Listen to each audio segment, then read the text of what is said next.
किस्से कहावतों की दुनिया में आपका फिर से एक बार स्वागत है। आज हम आपके समक्ष लेकर के आ रहे हैं एक और कहावत जो है टेढ़ी खीर। चलिए चलते हैं इसके पीछे की कहानी पर।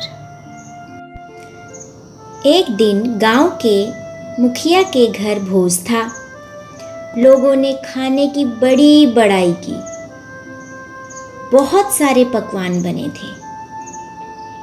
खास तौर से खीर की तारीफ सभी ने की। कितनी मज़ेदार खीर थी, बिल्कुल रबड़ी जैसी। खाते खाते मन नहीं अघाता था। उसी गांव में एक भिखारी था जिसका नाम था माधो। माधो देख नहीं सकता था। माधो के कानों में भी खीर की बात पड़ी। उसने खीर कभी नहीं खाई थी। उसने सोचा, पता नहीं खीर कैसी होती है। लोग इसकी इतनी बड़ाई कर रहे थे। उसने अपने साथी कालू से पूछा, कालू, ये खीर कैसी होती है?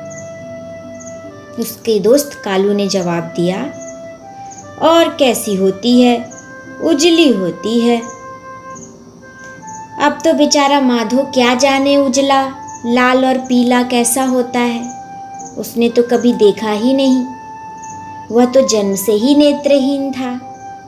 उसने फिर पूछा। किसने? माधो ने।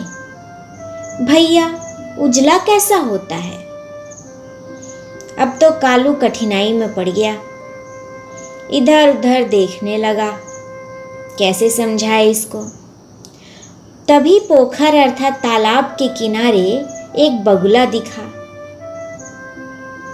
बोला, माधो, बिल्कुल बगुले जैसा होता है यार। भला माधो ने कभी बगुला देखा हो तब तो समझे। कुछ देर तो माधो चुप रहा। फिर उसने सकुचाते हुए पूछा, भैया, बस इतना बता दो कि अब बगुला कैसा होता है। अब तो कालू की कठिनाई और बढ़ गई। उसकी समझ में ही नहीं आ रहा था कि वो माधो को कैसे समझाए। ना माधो ने कभी बगुला देखा, ना माधो ने कभी उजला देखा। क्या करे, बहुत ही कठिनाई में पड़ गया कालू। अब क्या किया जाए? वह उसे समझाए तो कैसे? उसे एक तरकीब सूझी।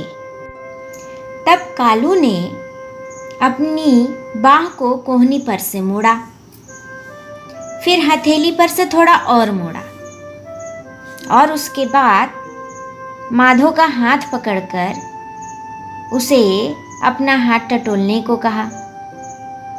कालू के मुड़े हुए हाथों को माधो ने टटोला, फिर गहरी सांस ली।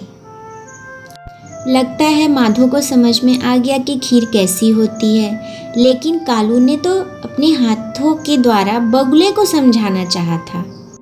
पर बेचारा माधो क्या करे, उसने तो कभी देखा ही नहीं। तो वो समझ बैठा कि खीर हथेली के जैसे टेढ़ी होती है। तो उसने निराश होकर कहा, धत तेरी की, खीर तो बड़ी टेढ़ी होती है। इसे खाना आसान नहीं होगा। बस इसी मुहावरे से क्या बन गया बताइए? टेढ़ी खीर अर्थात बहुत ही मुश्किल काम।